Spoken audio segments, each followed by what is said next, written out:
New laws will make a Sydney 2008 legal case the last chance ever to challenge the bad Australian government regulations and enforcement in kangaroo kills and meat industry practice.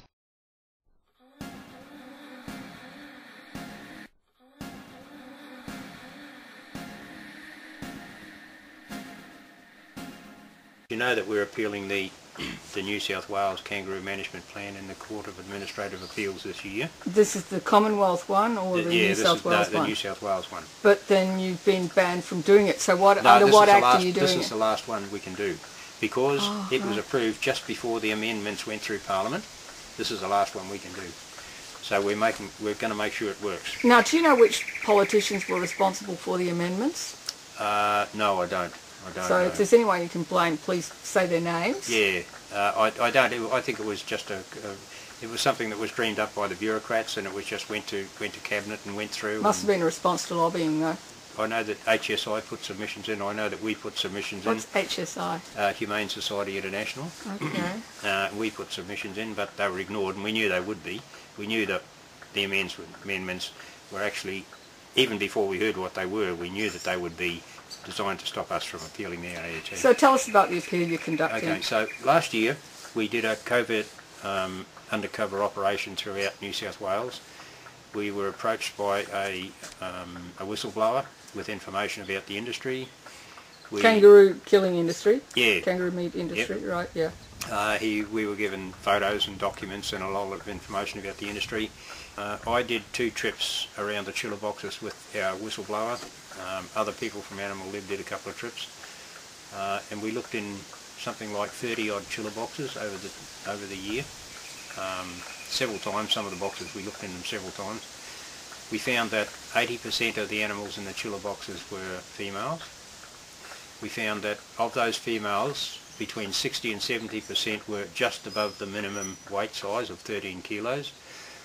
At 13 kilos, according to all the people that I've spoken to, and my own knowledge, 13 kilos, they wouldn't, dress weight, they wouldn't be old enough to have had a joey, so they would never have given birth to a joey, or might have just had one in the pouch.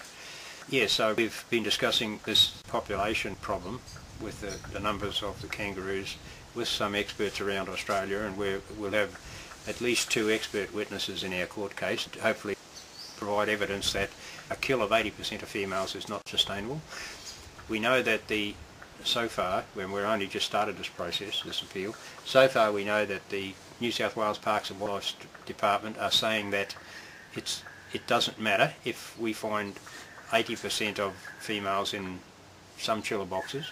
They say that the other chiller boxes will have only 20% of females, but they haven't got any figures to show this, of course, but that's what their argument is, that we didn't, if you look at every chiller box in the state, the percentages are different.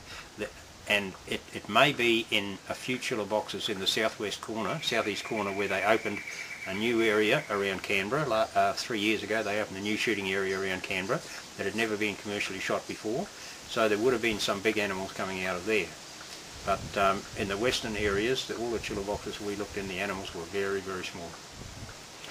So we've got all this documented. We've got, so we're hopeful that we've also got a very good legal team. We've got 2 very good solicitors in Melbourne working on it, and we've got a good barrister.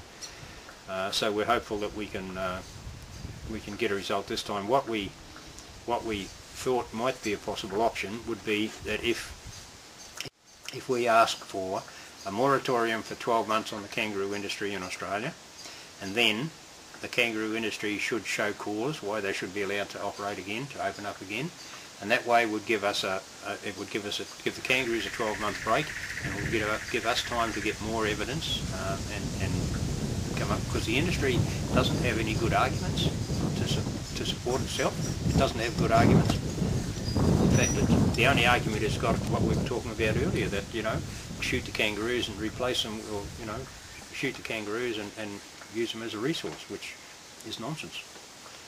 Okay, that's, let me think, that's amazing. Now the case, it sounds like the case is being defended in Melbourne? Sydney.